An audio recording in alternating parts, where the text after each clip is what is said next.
Welcome back, Chappelle! All right, y'all are absolutely killing this whole virtual school, online, quarantine, patient zero shenanigans, all right? So, to give you a heads up, let's go ahead and talk about some housekeeping things before we get into today's flip. But the main thing is your grades for third quarter are now completely updated. All right, so your grades are completely up to par on the third quarter. Make sure you're checking the third quarter. Some of you are like, well, what about my fourth quarter grades? Well, look, like we're all getting adjusted. We're all figuring this whole thing out. I'm deciding how I'm going to grade some things, how I'm not going to grade some other things. Not as in not grade them at all. I mean, as in not grade them for accuracy. So I'm getting all that situated right now. And we also are meeting as a faculty over Zoom, and we're figuring a lot of different stuff out. So just so you know, we are getting all that covered. But your third quarter grades are up to date. So go ahead and check that and pay particular attention to anything that's got that big old M in there, right? If it's got the M in there, that means that I don't have it or I'm missing it. Particularly pay attention to your quizzes and your warm-up stuff that I sent you an email out last week saying that I'm still grading that stuff regardless of everything that's going on. So let's go ahead and make sure you do that. Double check your grades. If you feel like anything's a little off, email me. We'll figure this whole thing out. Don't worry about it, all right? But let's go ahead and get in to the most complicated and intense thing that we've ever talked about as a class. Some of you are like, oh, what do you mean? Well, look, this next section is all about the rise of these things known as the isms of the 19th century. Now remember, 19th century being the 1800s, right? We're always one up on our centuries than we are on our years. For example, right now we're in the 2000s, so this is the 21st century. It's just a clarification. So, moving into this whole thing, we are now going to be talking about mostly some crazy new thought. So go ahead and jot this thing down here in the middle, all right? Or a loose version of it. You do not have to jot the whole thing down. But we're going to be talking about crazy new thought patterns and how that's going to affect everyone in Europe. Now, we are going to be bouncing around a little bit. The years of 1815 to 1914 are insane. You're talking about Latin American liberation movements. You're talking about self-determination in Europe. You're talking about the rise of the isms, the revolutions of 1848. You're talking about Restoration France, industrialism, imperialism. You're talking about all these crazy things that are all happening at different points in the timeline, but we got to kind of go like, do it, and we got to just jump around a lot. So be ready for that. This is a thematic thing. You don't have to look at everything as in, this happened, then this happened, then this happened. That's too easy, and for Western civilizations, it just can't be done. We got to look at this much more as a broad scheme, broad spectrum kind of thing, okay? But you also need to reject what you think you know. And what I mean by what you think you know, when we get into this topic, it's all about politics, political view, political thought.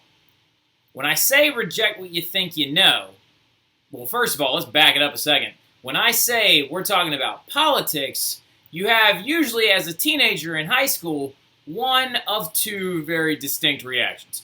You either associate politics like this,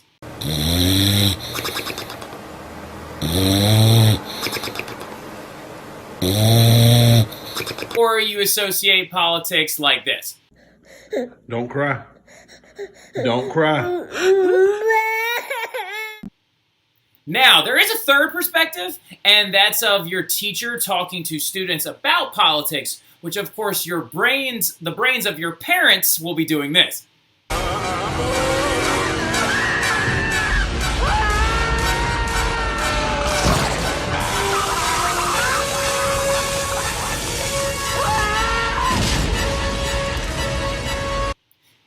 Look, reject what you think you know. We are talking about political theory of the 1800s, the 19th century. We're talking about words like conservative, liberal, socialist, not in the modern day spectrum. We're talking about their birth. We're talking about where they came from originally. and how some of these definitions have changed dramatically over time. How, ironically enough, classical liberals are now modern-day conservatives, and how no one is a conservative of the 1800s anymore because nobody wants monarchs or intense government control or suppression of natural rights, okay? So as you can see, this is very, very different. So before some of your parents start writing angry letters being like, they shouldn't be talking about politics in school. Well, look, this is like the birthplace of this debate, the birthplace of these things. So these are very important perspectives. And this is also the most intense thing we've ever tackled because you're now going to have to be ready to read primary source documents and know what the person is talking about. And some of you are going to be like, I don't understand what he's saying. Well, look, like we'll go over buzzwords, specific things you need to write down, so make sure you get those things handled, okay? Got it? You all right?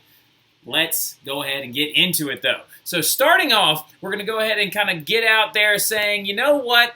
This crazy new era, this rise of all these isms, this intense society going on in Europe, is all following the Napoleonic Era, i.e. the fourth phase of the French Revolution. So following the Napoleonic Era, when of course Napoleon was in power from 1799 to 1815, the world was turned completely upside down. He was constantly trying to destroy Britain but never could. He then in fact ends up taking over almost the entirety of the continent of Europe. He does all these insane, ridiculous things, and everyone's brain's feeling like that, right? Everyone's brain's just like, whoa, because Europe's understanding of what is now normal is completely destroyed. For the longest time, dating as far back to 500 AD with the fall of Rome, you usually looked at modern-day life as very simple. Lords, vassals, lords, vassals, serfs, kings. All of this is just the way that it is. I don't have access to an education. I must work for my fair share of things. And by fair, we mean protection. That was what was normal. Feudalism for a long time was to stop licking your foot. So feudalism was stop licking your foot. Hey, quit it. You're cute, and you're going to be helping me later, but that doesn't mean you can lick your foot. Quit it. All right, getting into it, though, Europe's understanding of what is now normal is destroyed. Because industrialism has successfully destroyed the feudal system.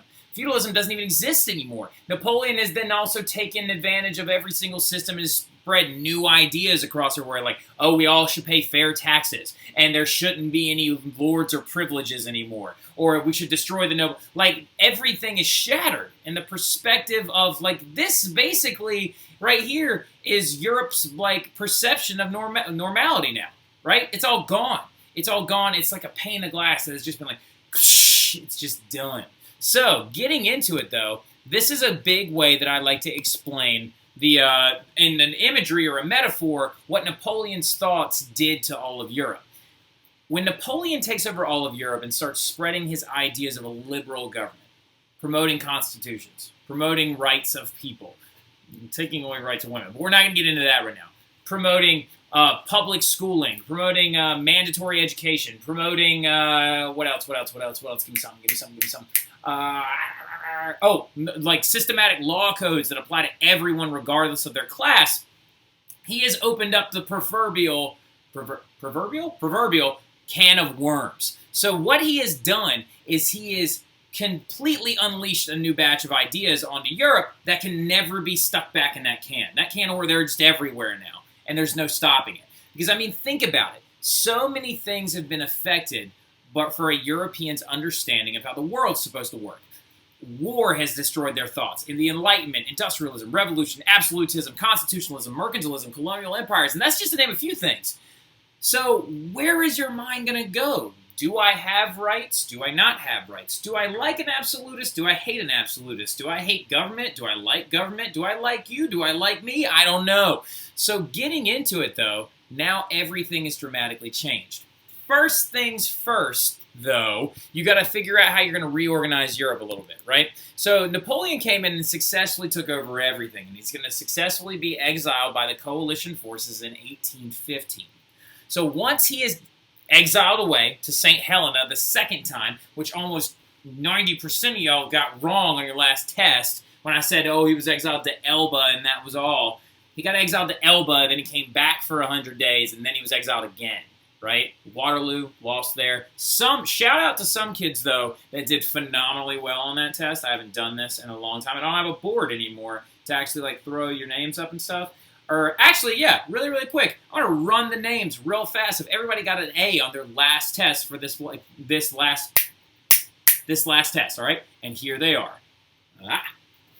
So those girls are the ones that realized that Napoleon's exile actually took 2 different efforts. And Europe has to reorganize, though, after that second exile. Because remember, Napoleon took over pretty much everything. So they hold this big meeting.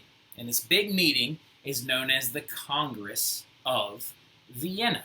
This is probably one of the most important things that we're going to talk about all day, right now, right here. Underline it, star it, circle it, explode it. If you're typing this, change the color font. Do something, because it's a very important, very, very, very, very, very, very, very important meeting. Because this meeting was held to rebalance Europe. What do we do? This little French guy just took over everything. And he's like enforcing all these new laws and these new codes. And he's making people think that they don't need their absolutists anymore. And then he's also replacing our kings and queens with his brothers and sisters. This is crazy. What do we do? Because this is what they have to do. They got to figure out how they're going to turn Europe from this. Everything in green was controlled by Napoleon. That is upwards of 80% of Europe, controlled by one man and his family. Then everything else in yellow are supposed to be ones that are allied against him, and the pink ones are like neutral states, right? The Ottomans were like neutral. But Napoleon successfully took over this entire area of Europe. So they want to turn Europe back into this, a balanced symphony of different things, right? Because this whole period of European history is known as the Concert of Europe. The Congress of Vienna is also known as the Concert of Europe, because they want all of these things to be playing in balance with one another. They want to reorchestrate the balance of power. So how do you do that? You check France, you give them some different borders, and you got to figure out where you're putting everything and who gets what. So this Congress of Vienna is almost like a little kid's birthday party. You can't let certain kids get more. You can't let certain ones get less, unless they're annoying. But that's neither here nor there. You got to make sure everybody's getting their fair share. So at the Congress of Vienna, that was supposed to happen. Now, the goal, though, was to split up what Napoleon took and give control over most of Europe back to what was known as the Quadruple Alliance, the Big Four: Great Britain, Russia, Austria, and Prussia. Now, here's the craziest part about this entire thing. Great Britain, heavily uninvolved in the continent. They didn't really care. Great Britain was like, look, you can just pay us. You can give us some money. We don't really want any of this stuff here. We just want to kind of mind our own business and have our industrial revolution. Like, they weren't supposed to be talking about it up to that point. They were supposed to be keeping a secret that they had factories and machines and all this other new stuff, and Europe was still like horse and buggy in it everywhere. But Great Britain was kind of uninvolved. Great Britain was like, look, we understand that we want the 3 of y'all to be in charge, and we want France, their power to get kind of checked, because we don't want Napoleon's rising back up again. Well, Russia, Austria, and Prussia happen to be the 3 that get a lot of the continent of Europe, right? So let's jump back to this map real fast. So let's ignore France, because France was the one that messed everything up for everybody. They're the annoying kid at the birthday party that's running around, pushing kids down in the bouncy house, and just being like, ah! And then when the mom comes in, right, and takes care of this child, now we got to figure out how we're getting everything reorchestrated. So these are the big 3 that end up taking over the biggest chunks of Europe. Prussia is right here in the dark green. Austria is here in the blue. And Russia is here in the orange. Great Britain is over here minding its own business. So what you need to understand about this whole thing is that Russia, Austria, and Prussia were considered for their time to be very, what was known as, conservative. And again, this is not for you to freak out. Do not freak out about the word conservative. I'm not saying that anyone is or is not or should not be conservative in the modern era. I'm saying that they are considered conservative for the 1800s. Now let's talk about what that means. So the first ism that we're going to talk about, and we are going to be talking about a total of, I think, 7 different isms. 7 isms that you'll need to know for this test. And I'm going to throw all of them up here on the screen real fast as well, just so you can know that you know them, all right? Here they are, right here.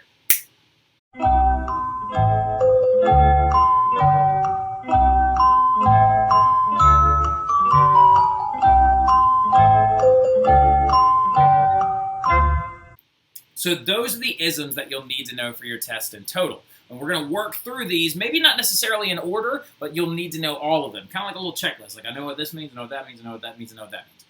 Got it? All right? So let's keep going forward, though. The big one that pops up first out of all the other isms that begin to rise up following Napoleon's reign is conservatism. Conservatism, it means the following, and it's very, very intense. Goals of conservatism are the following things. They want to go back to the old way of things, okay? They want to do things like they want to restore the Bourbon monarchy in France because conservatives favor absolutism. They want to do things like, I'm going to go ahead and make my face a little bit smaller so you can see Edmund Burke over here. All right, there we go. Restore the Bourbon monarchy in France because they like absolutists. They have Hobbesian views of people. They think everybody's gross, and if you're poor, you don't know any better, and that like they want to give power back to the old like nobles. That's who they favor. They want to suppress any new revolutions whatsoever because these new ideas that Napoleon has introduced to Europe scare them. Even though, ironically enough, Napoleon agrees with some of their thought patterns. But these new ideas scare them. The ideas that people have rights to their own property. The ideas that people have the right of freedom of speech. The rights that people have freedom of press. The idea that people have freedom of religion. It freaks them out because they think it's going to lead to revolt, rebellion, and destruction. Because they like this old idea of things. That being like, oh, sturdy, absolutism gave us all of this. No, it didn't. All right?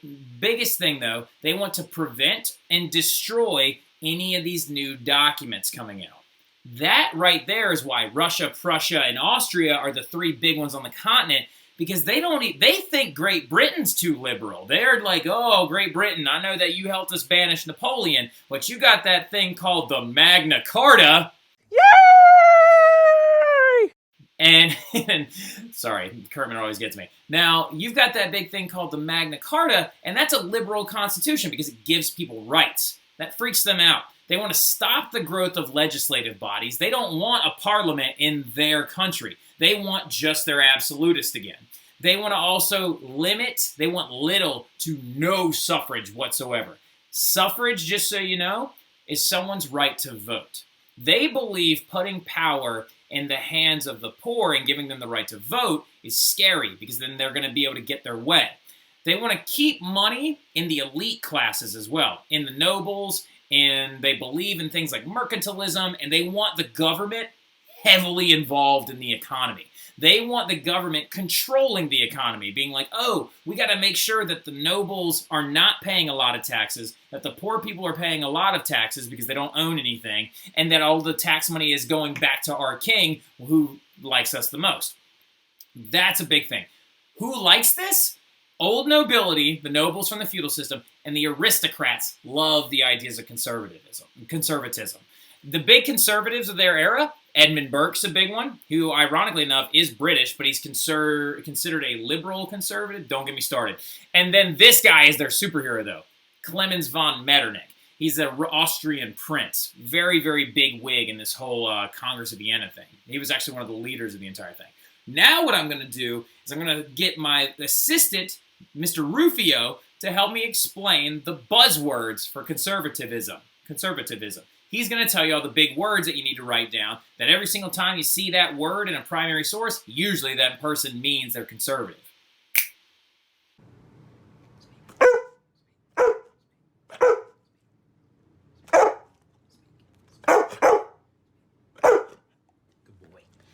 Thank you, Rufio. Very, very nice. But now we're going to move over to their most hated enemy, liberals, or classical liberalism.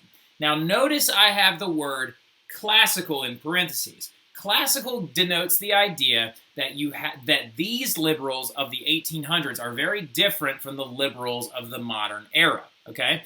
Liberals of the modern era would actually lean even further left than these liberals during this time period. So today, you would call a classical liberal a conservative.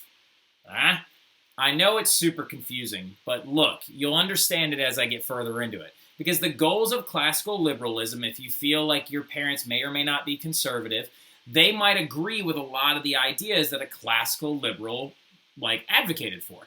They want certain things. They want to grow the Industrial Revolution.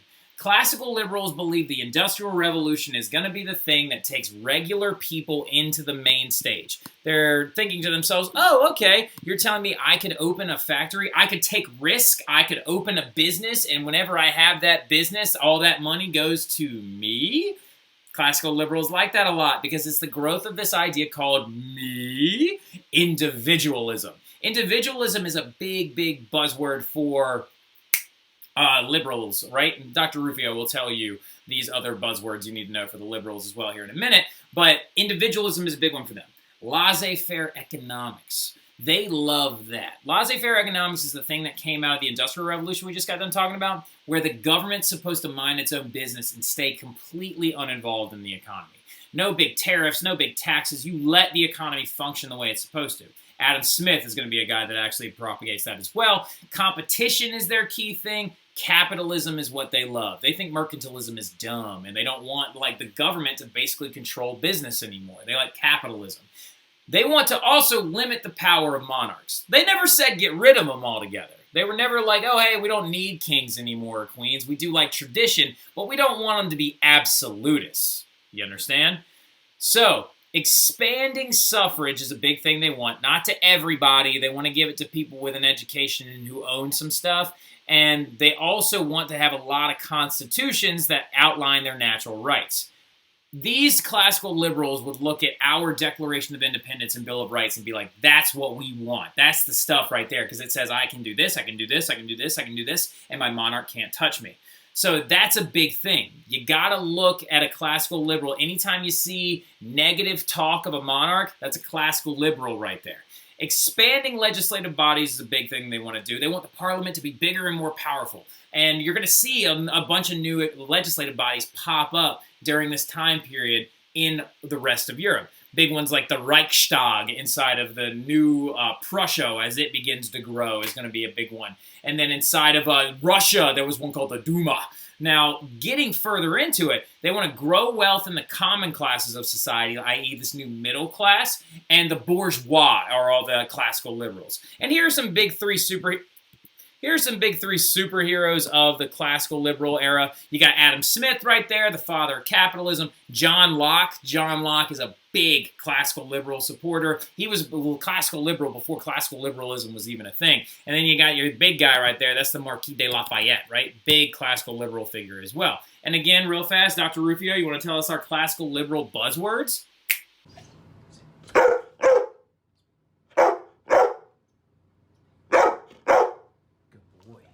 Wait, sit.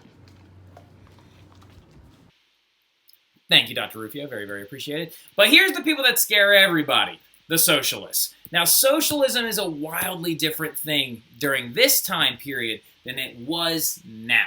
Very, very different. Most of the socialists that you hear about today are what's known as democratic socialists. They're kind of like a cooked-down version of socialists. Socialists during the 1800s, though, are way off the reservation. They're just like against the grain. I don't want to do it. Heck no, we won't go. It's very, very different. And where did this come from? It was birthed out of the French Revolution. A lot of these thinkers participated and were involved in the French Revolution, and that's where their ideas of socialism came from. They want to abolish individualism altogether. They want to move towards a sense of community, collectivism, sharing. Those are some big key items of socialism. They want smaller communities. They want universal suffrage. They want people to be able to vote regardless of how smart, stupid, rich, poor, goofy, non-goofy they are. Doesn't matter. They want people to be able to vote. That's universal. They think everyone should be having the right to vote. They want no more kings whatsoever. They want legislative bodies to be in control of everything. They want to abolish monarchs completely. They want small groups of people to just make sure that the government is not abusing people that are participating in their new socialist era. They want a planned economy as well, which is very intense. A planned economy is when there is no capitalism, there is no competition, that every single person in the economy has certain responsibilities, and none of them are trying to get more than anybody else, that they're all trying to have the exact same. It's very, very difficult to regulate, because that's the big thing about it. They believe in having communities that are like this big. Actually, there was a very, very, very famous French utopian socialist. It's not Saint-Simon, who is the guy that is pictured right here. It's like Dupre or I can never remember his name. But he said the perfect size community is one that is only 1,260 people. And he also said that the Mediterranean was going to fill with lemonade, but he was nuts. Now, anyway, getting into it, natural rights are a big thing that they also agree with. They want everybody to have freedom of religion, freedom of press, freedom of this, freedom of that, except they don't think that private property is good. They want limited to no private property. They want everything to be communally owned, shared. They believe that this football should belong to all of us, not just one of us, right? So anyway, they also want to redistribute wealth. They want to take money from the wealthier people and redistribute it out throughout the rest of the economy. Who likes this scheme?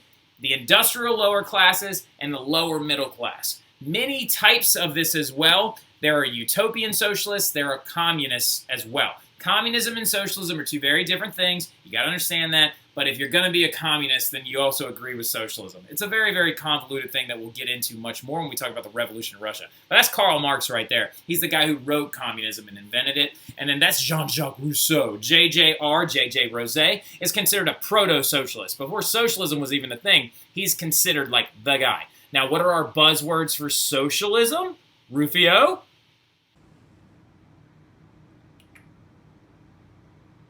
Hey, buddy. You don't want to keep talking about stuff? You don't want to talk about socialism? Okay, I'll leave you alone. Thank you. Very, very sweet of you, Rufio, for telling us that. Now, anyway, our last ism of the day is going to be nationalism. Because here's the thing.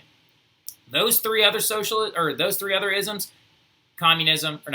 socialism, socialism, conservatism, and classical liberalism are all like a bunch of Chappelle girls fighting over the last Chick-fil-A nugget after Napoleon has been banished. They want to be able to run everything. They want to be able to have everything. They want nothing and everything all at the same time. So they're feuding over this stuff. But then there's this one little idea that's popping up in Europe that kind of goes the gambit and spreads to everybody and isn't necessarily limited to any class or group or poor or wealthy. It's this idea called nationalism or self-determination.